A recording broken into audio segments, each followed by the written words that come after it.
Bonjour. Hello. Eh ben enchanté. Salut, Ludo. Lydie. Ça va la route? C'était un Ça peu a été les frontaliers quoi. Ouais, c'est ça. Bienvenue dans Cross Paths, le podcast du circuit UTMB World Series. Chaque mois, deux coureurs, un élite et un amateur, se rencontrent pour échanger autour du trail, mais pas seulement. Ils partagent aussi leur passion, source d'inspiration et apprennent à mieux se connaître. Aujourd'hui, la légende du trail français, Ludovic Pommeret, vainqueur de l'UTMB 2016 et de la TDS en 2022, reçoit chez lui Lydie Raillard, une coureuse passionnée de Chamonix. Ensemble, ils évoquent leur goût du voyage, la nutrition et le secret de la longévité dans le sport. Nous espérons que vous apprécierez ce moment où leurs chemins se sont croisés. Bon Ludovic, je te propose qu'on commence ce podcast.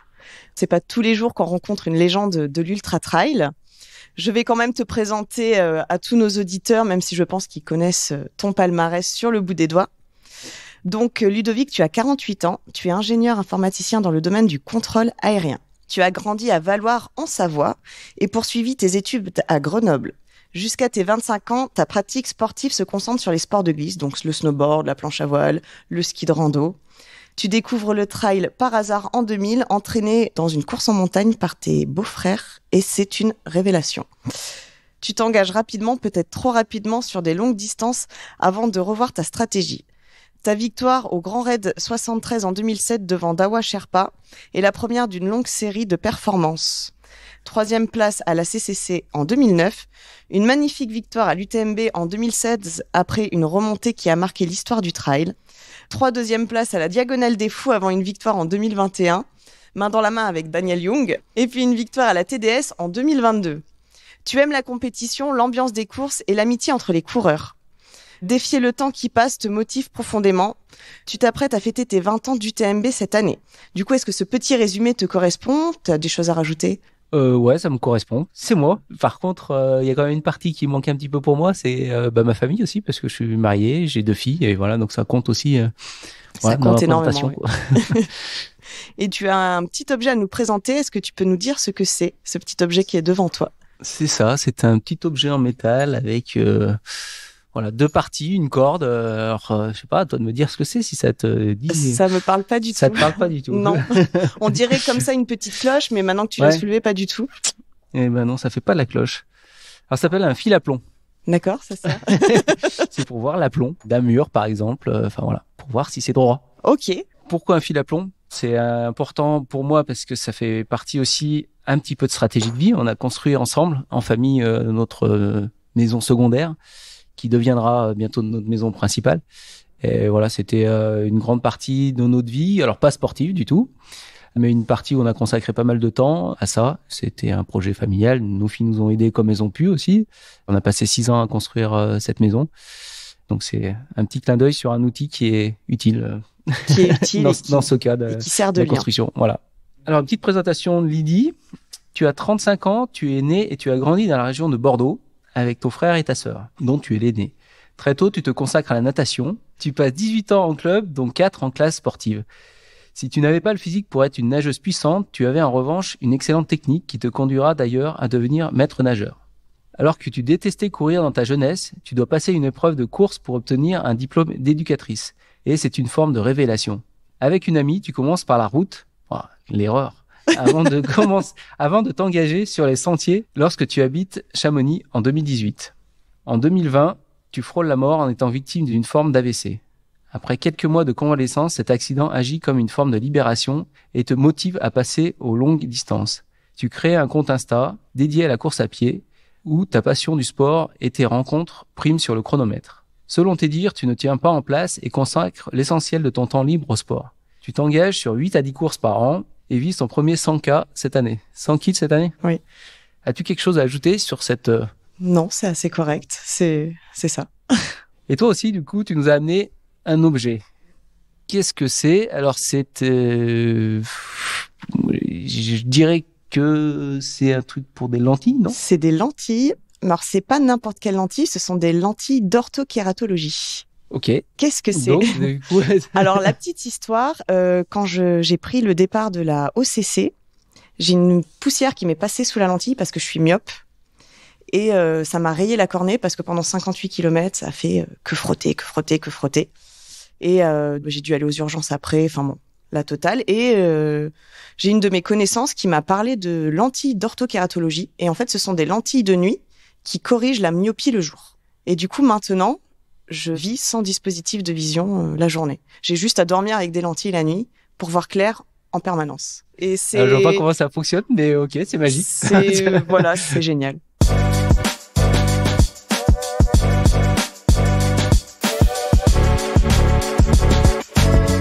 Ludovic, as-tu grandi dans un environnement sportif? Environnement sportif, oui, parce que j'ai quand même grandi à la montagne, donc il y a quand même le ski. Après, j'étais pas dans une famille de sportifs, si c'est le sens de la question. Mes parents étaient pas spécialement sportifs, ma sœur non plus. Donc oui et non. Un environnement propice, en tout cas, au sport.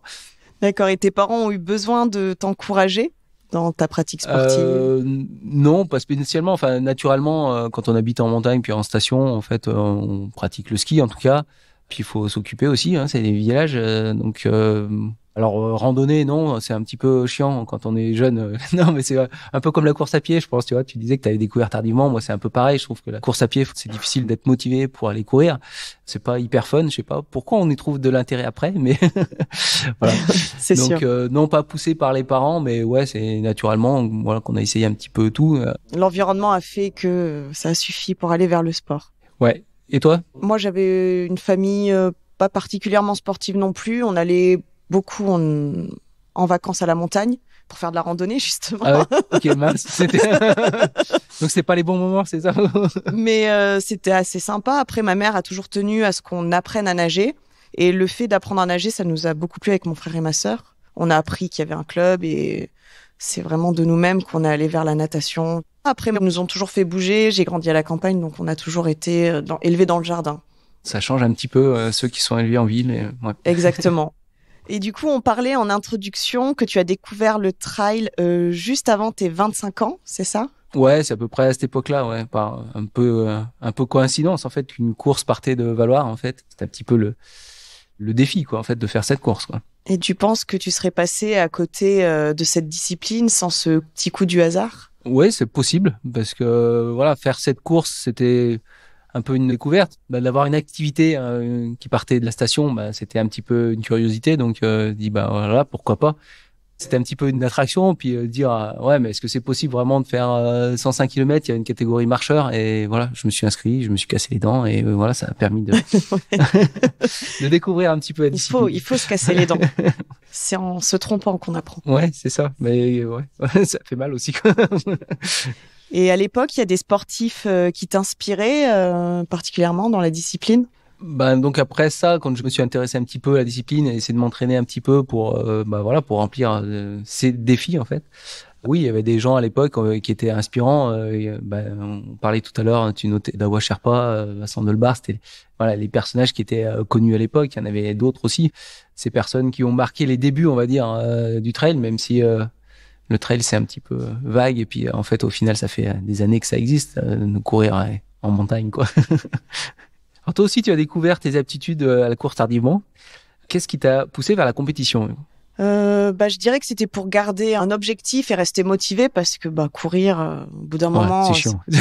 Surtout quand on commence sur route, c'est sympa mais c'est chiant. Donc en fait, c'était pour avoir un objectif et ma première course, ça a été une course avec une de mes meilleures copines pour la lutte contre le cancer du sein. Donc c'était un 5 km et il y avait une toute petite montée à Montpellier, je m'en rappelle encore. Je dis mais c'est des oufs, ils courent dans les montées, ça va pas bien. Et finalement, en fait, après, je suis allée vers du 10 km, vers du semi. Et puis, je suis arrivée à Chamonix. Donc, je me suis inscrite naïvement sur le 10 km du Mont Blanc en me disant, c'est comme un 10 km sur route. Et là, j'ai pris une claque assez phénoménale. Mais finalement, c'était sympa parce que j'ai redécouvert le sport autrement. Et Ok, donc c'est la compétition qui te motive à aller t'entraîner, à aller courir. C'est ça, c'est un peu ça. C'est vraiment avoir un objectif, un but. Là, on est un petit peu pareil. Moi, si j'ai pas d'objectif, j'ai du mal à aller m'entraîner. Alors que je connais des copains qui vont s'entraîner pour l'entraînement, pour aller se faire plaisir en entraînement.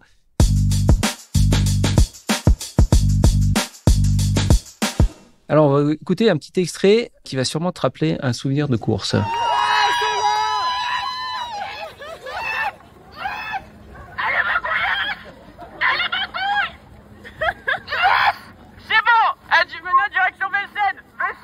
Ok, donc peut-être que tu vas pouvoir me l'expliquer un petit peu parce que celle-là, visiblement, tu as l'air de t'en souvenir. Donc ça, c'était le 7 avril dernier, c'était au Marathon de Paris. Je suis revenue sur route pour aider ma pote avec qui j'ai commencé la route à passer le cap sur le marathon. Donc je me suis inscrite au Marathon de Paris. Et c'est une de mes meilleures copines qui était déguisée en dinosaure sur le bord de la route qui m'encourageait. Et ce jour-là, elle m'a fait une demande en mariage d'ailleurs. Ok. En plein marathon. Voilà, c'est les copines, les encouragements. Bah, c'est vrai que j'aurais pas pu trouver alors là, je crois. Non. Mais okay. C'est ton meilleur souvenir de course alors? C'est un très bon souvenir de course. Ouais, quand il y a la famille, les amis, c'est incroyable.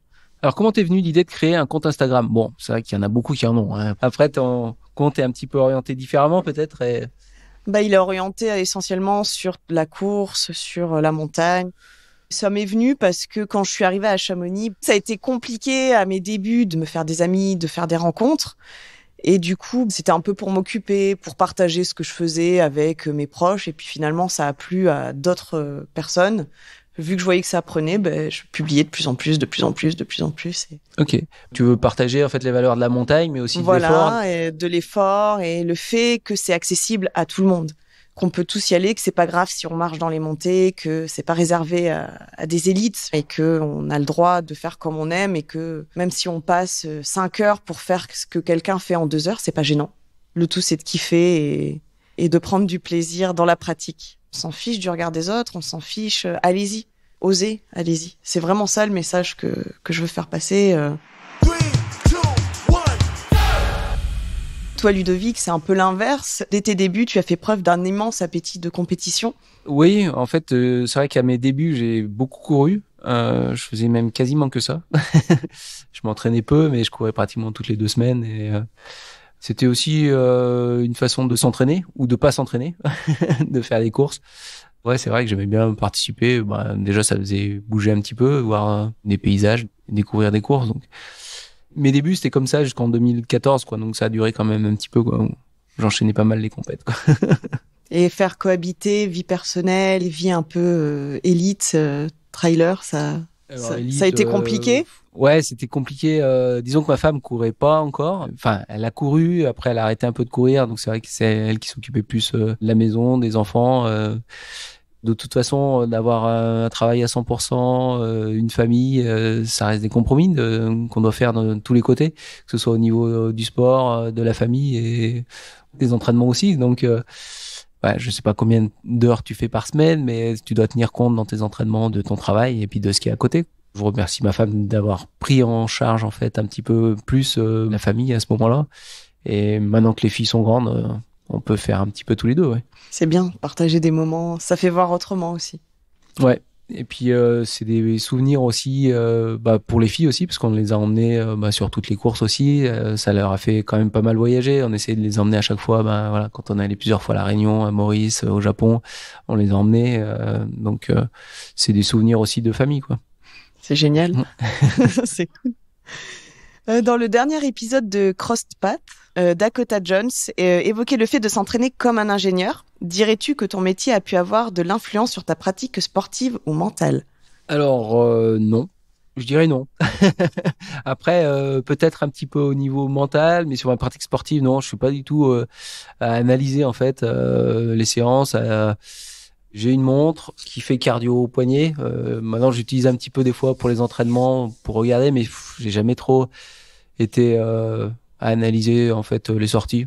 Je note quand même pour savoir une idée en fait du volume que je fais. Alors maintenant, avec des applications, on les a directement, mais non, pas à analyser. Et puis, j'ai pas vraiment été creusé non plus en fait l'entraînement. Maintenant que j'ai un coach, c'est lui qui se débrouille. Il me dit ce que je dois faire, je fais ou j'essaye de faire. Et puis non, je suis ingénieur dans le travail, mais pas dans mon approche en fait du trail. De la pratique, oui. Non. Et pour toi, donc, est-ce que le trail et la compétition, en fait, quelle place ça occupe chez toi? Est-ce que tu as des compromis aussi à faire Des par rapport à ta compromis, vie? non, parce qu'en fait, j'ai orienté ma vie en fonction de ce que j'aimais faire. Et ce que j'aime faire, c'est être en montagne. Donc, j'ai fait en sorte d'axer ma vie pour tout match bien. Ça occupe une place assez importante dans ma vie. Ça a été une bouée à une époque de ma vie un peu plus difficile. Ah, pour mettre nageur, c'est bien ça. Oui, c'est très pratique. Mais ça a vraiment été une bouée pour moi à laquelle je me suis accrochée. Et ça occupe une place très importante. Après, j'apprends un peu à lever le pied, à faire de l'entraînement croisé. Donc, je me suis mise au vélo. Puis, en étant à Chamonix, ski de rando. Mais c'est vrai que le sport a une très, très, très grosse place dans ma vie. Mais c'est pas du tout des compromis pour moi de... T'as suffisamment en fait de temps pour faire tout ce que tu veux. Et... L'avantage de mon métier, c'est qu'on travaille un peu en décalé des gens, vu qu'il faut qu'on soit ouvert quand les gens ne travaillent pas.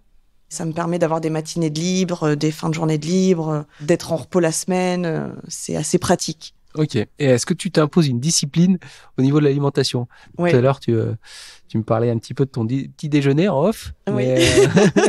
Donc, qui était un déjeuner un peu pro, quoi. Un peu pro. Et ce que j'ai pas précisé, c'est qu'il était pesé. Parce que oui, je suis suivie par une nutritionniste. Déjà pour moi, parce que je suis quelqu'un qui est très carré dans ma vie. Et donc, ça fait aussi partie du truc. Et puis, pour essayer de m'alléger avant mon ultra fin août. Après, je fais quand même des écarts. J'adore le chocolat. On va pas déconner non plus, quoi. Ok, tu trouves ton équilibre comme ça. Je trouve mon équilibre comme ça, ouais. Et toi, est-ce que tu es rigoureux dans ta préparation? De ce que je comprends, peut-être un peu moins. Alors, il est hyper rigoureux. Du coup, j'ai pas mangé de croissant aux amandes ce matin. Donc, j'ai été un truc assez carré sur l'alimentation. Non, alors, moi, je mange ce qu'il y a au resto à midi. Pas pour dire que je mange de tout. J'essaie de pas faire trop d'excès, même si je fais un peu trop d'excès aussi dans le chocolat. Mais aussi les bonbons. Mais aussi dans la charcuterie. Bon, ouais, ok, j'en fais trop des excès. Donc, j'ai pas de nutritionniste, même si avec mon partenaire à nutrition, on met un plan pour les courses, mais en dehors des courses, non. Mais c'est important, ça, dans les courses, surtout dans l'ultra. Alors voilà, j'ai eu au début, surtout, en fait, pas mal de problèmes de nutrition. Je sais pas comment ça s'est passé, toi, sur les courses, mais où j'ai eu du mal à trouver mon équilibre pour être mal sur les courses. Donc, est-ce que toi, ça a résolu? Non, moi, j'ai pris aussi une nutritionniste pour ça parce que y a pas beaucoup de monde qui mange assez sur les courses. Et du coup, les fins de course, on a les jambes lourdes, on sent qu'on est en manque de glucides, tout ça. Du coup, c'est un peu plus pour la performance, quoi, que tu recherches ça. C'est plus parce que j'ai pas envie de finir sur les rotules non plus. Je fais ça pour le plaisir, mais pas finir non plus dans un état où je suis complètement au bout de ma vie, quoi. C'est vrai? T'as pas envie de finir comme ça? Non. Et t'as pas envie d'aller chercher justement ça, en fait? Je sais pas si tu augmentes tes distances, est-ce que c'est pas aussi aller chercher d'autres choses, voir jusqu'où je peux aller, d'autres sensations ou des ressources que tu vas peut-être pas te sentir capable d'aller. Mais c'est aussi que le coach m'a dit que j'étais un moteur diesel. Je cours à l'économie. Il m'a dit tu peux courir très longtemps et du coup je veux voir jusqu'où je peux courir très longtemps. Ok, donc t'as une nutritionniste. J'ai cru comprendre que tu as un coach aussi. Ah ouais, donc c'est vraiment l'approche, je sais pas qui c'est qui est amateur, qui c'est qui est pas. Ouais, ok. Mais je pense que là, vu que moi, ma plus longue distance, ça reste un 60 km, je me dis, faut quand même pousser un peu le corps pour le préparer à un effort qui va quand même rester violent. Même si je vais mettre un temps indéfini. Je pense que Courtenay va arriver de l'UTMB avant moi, de la CCC. Donc c'est la CCC, ouais, ton je pars 100 sur la CCC, ouais. Ok. Faut que j'arrive avant midi. C'est tout ce qui compte. Ok. Et donc t'as choisi la CCC parce que c'est à la maison? Parce que c'est à la maison, ouais. Mais sinon, qu'est-ce qui te fait choisir une course plutôt qu'une autre en général? J'aime beaucoup les courses à la maison parce qu'on court dans un cadre assez idyllique et le fait peut-être de connaître les sentiers, ça me rassure. Après, c'est... Ah, ça, c'est ton aspect un petit peu carré. Il faut pas trop de découvertes, alors? Si, parce que, par exemple, en janvier, j'ai été invitée sur le Haloula Trail Race en Arabie Saoudite. Ok. Et j'ai pu découvrir des paysages juste incroyables. J'en ai pris plein les yeux. C'est vraiment les opportunités et le fait que j'entende parler d'une course, mais... Pour moi, c'est un petit peu pareil, c'est les opportunités. Là, j'étais en Argentine, voilà, parce que j'ai reçu une invitation. Je connaissais pas l'Argentine. Alors, il y a des courses de préparation qui rentrent en fait dans un objectif, comme cette année à Hard Rock, l'UTMB. Disons que je choisis ces courses. Celle-là, c'est pas vraiment en fait sur l'opportunité. L'UTMB, c'est pour mes 20 ans de la première participation en 2004.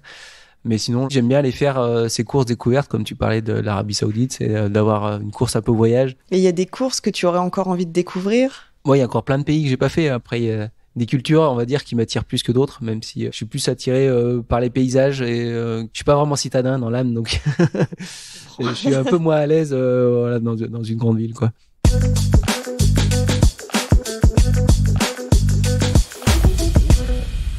Ludovic, il est difficile de parler de course sans évoquer l'UTMB, donc je te propose qu'on écoute ton extrait sonore.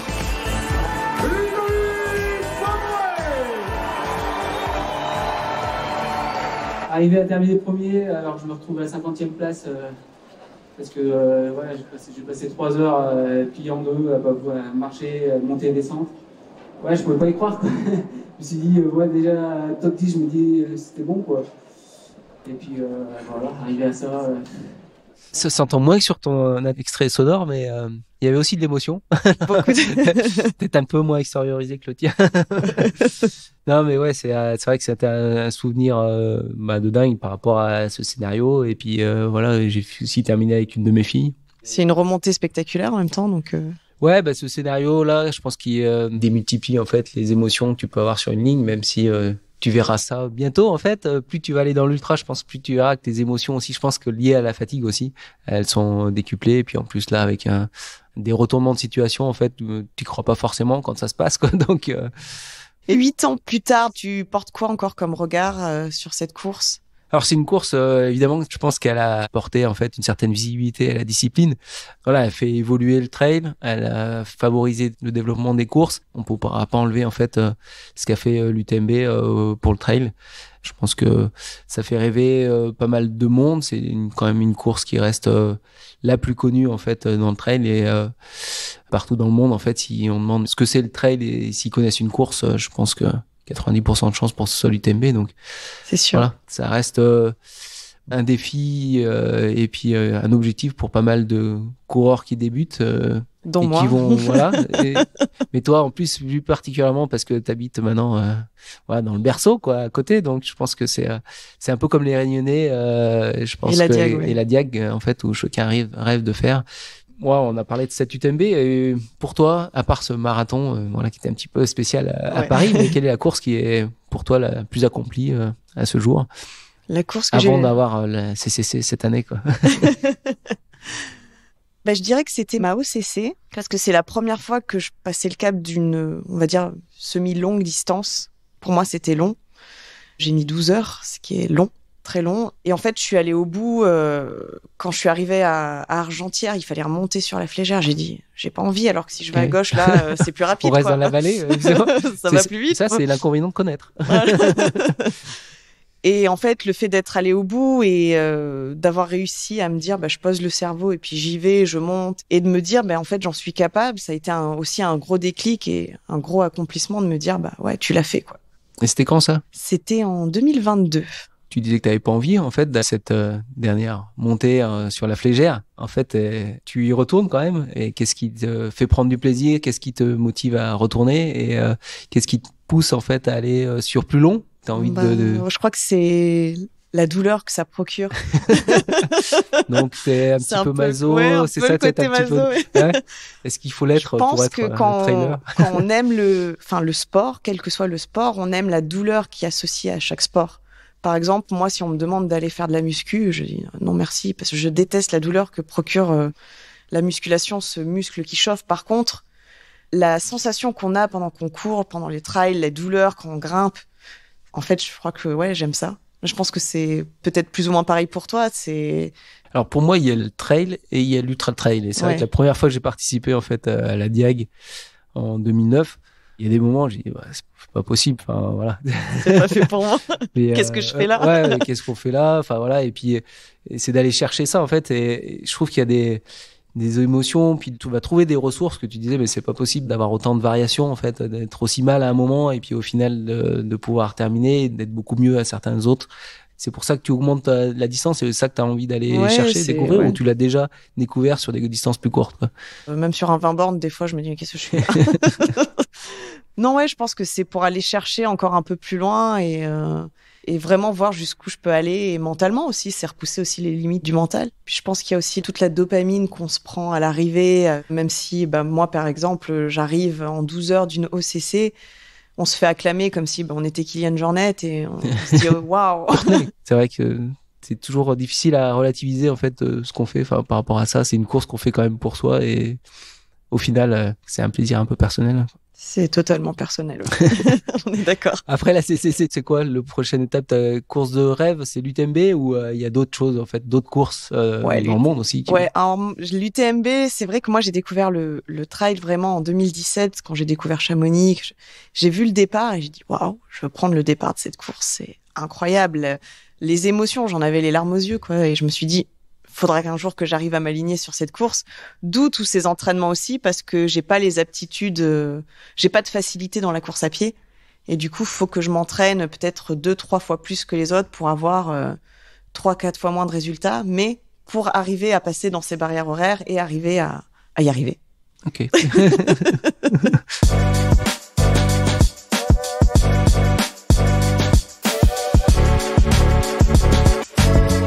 En 2018, tu as traversé une période un peu de saturation qui a été faite de doutes, d'introspection sur tes sources de motivation. Et comment s'est revenue la flamme? Ouais, c'est vrai que je me posais la question en fait si j'avais pas fait le tour des courses, si je voulais vraiment encore continuer à courir.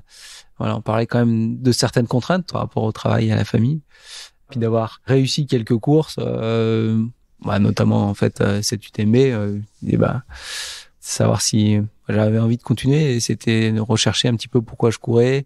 Donc il y a eu un petit peu de discussion, enfin d'échange aussi avec un collègue de boulot qui fait un peu de préparation mentale et puis voilà, on a échangé là-dessus. Et ouais, j'ai retrouvé la motivation en fixant encore des objectifs de course et puis et aussi en fait quand je dis de course, c'est aussi de performance quoi.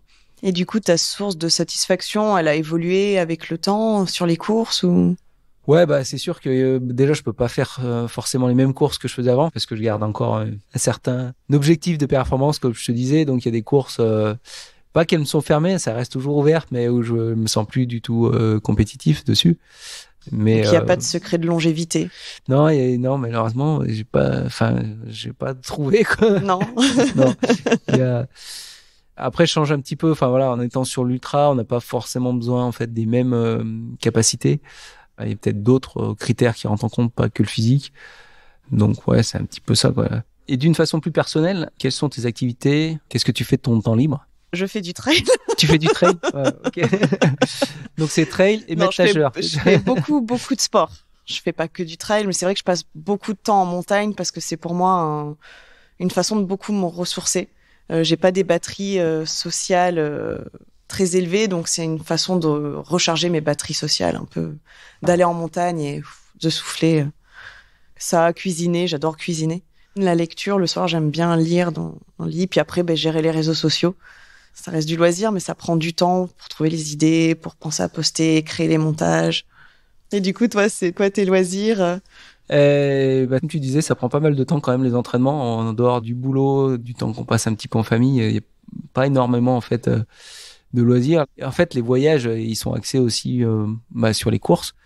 Donc, on aime bien voyager, mais on en a fait une fois en famille en Afrique du Sud. On y a été pendant que c'était pas l'ultra du Cape Town. Donc, on y a été pas pour faire une course, mais je crois que c'est la seule exception, quoi. Donc, ça reste.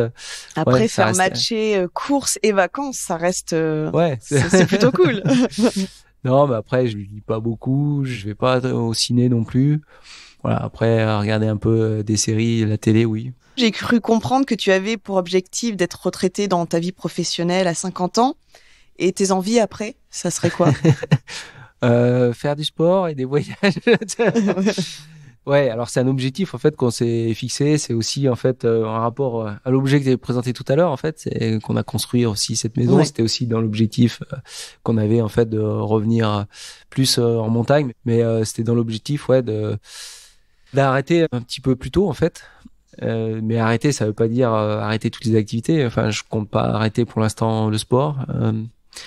J'espère que ça pourra continuer à faire des voyages et à prendre un petit peu plus le temps de choses où on n'a pas forcément le temps de faire, justement, en fait, peut-être un peu plus de temps aussi en famille.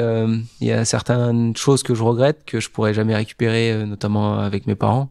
Mais il y a du temps que je voudrais passer avec les filles, voilà, qui sera peut-être possible. Et puis, faire certaines choses où on prend pas le temps de les faire comme il faut et c'est toujours un petit peu, à l'arrache, on va dire. À l'arrache. Un peu moins carré. Un peu moins. Un peu plus sur les compromis où on fait des choses pas aussi bien qu'on aimerait les faire. Donc, avoir un peu plus, le temps, quoi. Aussi, des fois, de rien faire. Plus le temps, ouais. Alors, on va passer maintenant à c'est pas un jeu, mais des petites questions qui sont tirées au sort. Et c'est toi qui as la chance de commencer, Lydie. Waouh. Ouh. C'est toi qui réponds. Hein. Si tu pouvais remonter le temps, quel conseil donnerais-tu à l'enfant que tu étais? C'est pas évident comme question. Non, je dirais que ça serait de moins écouter les autres, de plus m'écouter moi et plus focus sur mes envies et d'être moins focus sur le faire plaisir aux autres et me laisser passer après. Parce que j'ai toujours été un peu à vouloir faire un peu plaisir à tout le monde et moins écouter ce que moi j'avais envie et peut-être plus m'orienter en disant tu t'écoutes, si les autres te critiquent, si les autres tu t'en fiches. Fais ce que t'as envie et j'aurais sûrement commencé à courir plus tôt. À moi de tirer une question alors. J'espère qu'il sera plus facile. Il y a des questions faciles et des questions dures ou pas? Alors, quelle est ta plus grande qualité et ton pire défaut? Qualité, on va dire, voilà, j'habite ici, mais on va dire Mauriennais. On dit à Mauriennais, il lâche rien. Non, on va dire peut-être en fait mental. Lâcher difficilement le morceau, on va dire. Ça peut être une qualité ou c'est un défaut? Ça peut être les deux, quoi. Oui, ça peut être les deux. Pire défaut, peut-être de pas trop exprimer en fait ce que je ressens en fait, surtout pour ma famille. Peut-être si on pose ça comme question à ma famille, je pense que ça pourrait être ça. Voilà, de garder un peu les choses pour moi. Bon, maintenant qu'on se connaît un peu mieux, on va peut-être faire un petit jeu. Donc on va faire des affirmations l'un et l'autre. Je vais t'en dire 3 sur moi. Il y en a qu'une seule qui est vraie et il va falloir deviner laquelle. La première. Alors que je faisais un live sur Instagram pendant un entraînement à Montmartre, quelques jours avant le marathon, j'ai croisé au hasard la route de Casquette Verte, qui s'entraîne vraiment beaucoup là-bas, vu que c'est le seul endroit où il peut faire du dénivelé, le pauvre. Donc il a été très sympa, on a pu échanger pendant quelques minutes, et du coup mes followers s'en souviennent encore, moi aussi. Donc, comme tu l'as dit dans ma présentation, j'ai fait une sorte d'AVC, donc ça s'appelle une thrombophlébite cérébrale. Et du coup, à la clinique où j'étais, il y avait une piscine où j'ai fait ma convalescence. Et donc, au-delà de maintenir le contact avec un environnement familier, j'ai eu l'occasion d'apprendre à nager à une dame de 74 ans qui était en rééducation. Et du coup, la troisième, comme tu sais, moi, je cours pour le plaisir et j'ai pris le départ du semi-marathon de Disney et j'étais déguisée en princesse, en Belle de la Belle et la Bête. D'après toi? Ouais, elles sont tellement toutes possibles. Allez, je veux dire que tu as rencontré Alex au marathon de Paris. Alors, j'ai bien rencontré Alexandre, mais c'était pas au marathon de Paris. Yeah, ça, c'était à l'UTMJ. Ok, alors c'était laquelle qui était vraie alors? C'est le déguisement de princesse. Ok. J'adore courir déguisée. C'est à ton tour, Ludo. Allez, c'est à mon tour. Alors, lors de mes travaux de ma maison, j'ai failli mourir écrasé par une pelle mécanique. Le chantier était loin d'être terminé. Je m'en serais voulu d'abandonner en cours de route. C'est pas mon genre. Ok. Bon, c'est la première.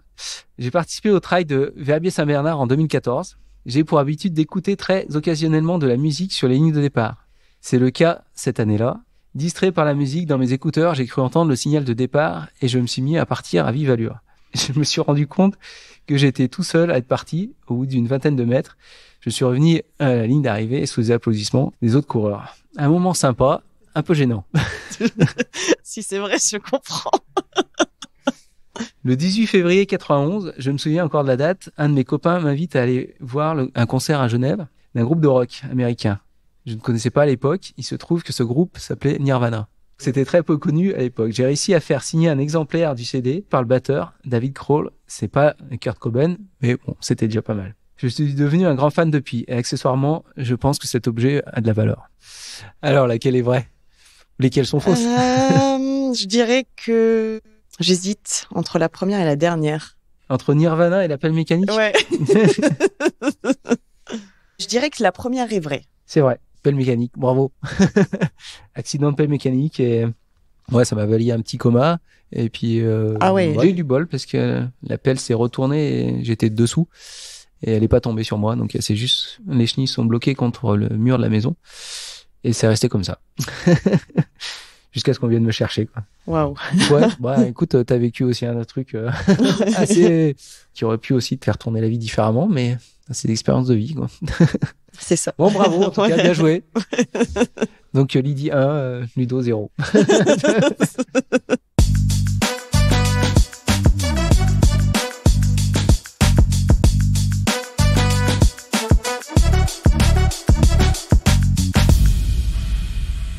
Donc Ludovic, là on arrive aux questions de la communauté de l'UTMB World Series qu'on a reçue sur les réseaux sociaux.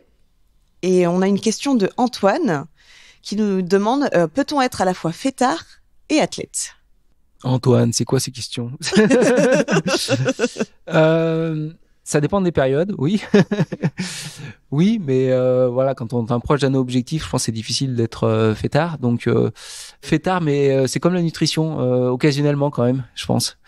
Voilà, même si je disais que je faisais pas spécialement attention à la nutrition, enfin c'est comme tout en fait, faut pas être dans l'excès quoi. Donc on peut se permettre des exceptions, mais il faut que ça reste une exception. Donc je pense que quand même l'ultra, on y pense quand même un petit peu tous les jours et que ça reste des exceptions. Et on a aussi une question de Juliette qui demande es-tu obligé de travailler ou pourrais-tu être 100% un athlète professionnel ? Je suis obligé de travailler, en tout cas. L'orientation, enfin, d'être professionnel, je l'ai pas choisi justement en fait parce que j'étais déjà marié, j'ai déjà des filles, donc à un moment de tout miser en fait sur le sport, c'était compliqué. Maintenant, je considère que ma vie est faite, on a fait des choses pour qu'on soit plus forcément dans le besoin et maintenant, j'estime en tout cas pouvoir vivre de ça parce que je touche quand même quelque chose de cette activité, mais sans avoir la contrainte d'être risqué par rapport à la blessure. Donc je pense que c'est possible en France d'en vivre. Maintenant, ça dépend quel objectif on se fixe et si on est célibataire ou pas, et puis quel niveau on a. Et du coup, on a une question de Susanna qui nous demande que fais-tu de tous tes trophées que tu as récoltés au fil des années ? Maintenant, on a de moins en moins quand même de trophées. Il y en a quelques-uns qui sont disséminés dans la maison. Il y avait pas mal à l'époque de coupes, les coupes classiques. J'en ai gardé quelques-unes qui sont dans un carton quelque part. Et puis maintenant, je garde surtout les trophées qui sortent un petit peu du lot. En fait, voilà, je garde un petit peu les trophées spéciaux. Merci Susanna pour cette question. Alors Lydie, tu nous as déjà parlé de la CCC, ton envie aussi du TMB plus tard. Est-ce qu'à plus long terme, tu as d'autres envies, sportifs ou pas, je sais pas, un Thor ou d'autres trucs un peu plus fous ou... Peut-être un Ironman pour changer aussi un petit peu, rester dans l'ultra-endurance, mais toujours dans cette optique de voir autre chose. Je suis déçu. Et puis bon, 3 km 9 de natation. Ah ouais, c'est ça. Ok, c'est intéressant comme truc. Je vais te parler de mon expérience là-dessus alors, parce que peut-être que tu vas changer d'objectif. Non, j'ai fait une distance Ironman en Brahman, donc même distance. Donc la natation, moi j'ai détesté parce que je savais pas nager. Bon, ça sera pas un problème pour toi. C'est pas la partie la plus dure, non. Juste au niveau ambiance, je reste sur le trail quand même. Ouais. Tu vois, ce que j'ai pas apprécié en étant justement coureur de milieu de peloton, c'est les arbitres, c'est que tu puisses pas monter côte à côte en vélo, que tu puisses pas discuter. Ouais. Et ça, voilà, c'est pour ça que j'ai eu une expérience, ça date, mais je pense que l'ambiance, c'est toujours pareil, quoi. Après, je pense qu'il faut le vivre et puis voir si après, pour l'objectif sportif, je trouve que c'est cool de faire ça. Bah, tu verras, tu feras ton expérience. Et du coup, toi, tu t'apprêtes à fêter tes 20 ans de ta première participation à l'UTMB. Et t'as d'autres projets pour cette année ? On a parlé de la hard rock. Non, à part l'UTMB, c'est vrai que après l'UTMB, moi, j'ai rien fixé pour cette année. On va déjà voir comment se passe l'UTMB et puis peut-être que, ce sera peut-être plus quelque chose, course, découverte, voyage en couple. Voilà, donc pour le coup, sans objectif, en tout cas pour moi, de chrono. Après, je suis compétiteur, donc j'en mets à ma femme quand on l'a fait ensemble. Même sur la diag, voilà, je l'avais poussé un petit peu sur la fin de course pour qu'elle garde sa place. Quand même. Donc, course voyage, probablement. Mais merci beaucoup merci à toi, pour cet échange. Et puis, je te souhaite tout de bon, comme on dit ici en Suisse, près de la Suisse, pour tes objectifs. Et puis... Et puis, on se croisera peut-être à Chamonix. Il n'y a pas grand monde, donc normalement, on doit se croiser. Quoi. Oui, non. Surtout la semaine de l'UTMB. Mais suivant à l'heure à laquelle j'arrive, je peux rester derrière la ligne.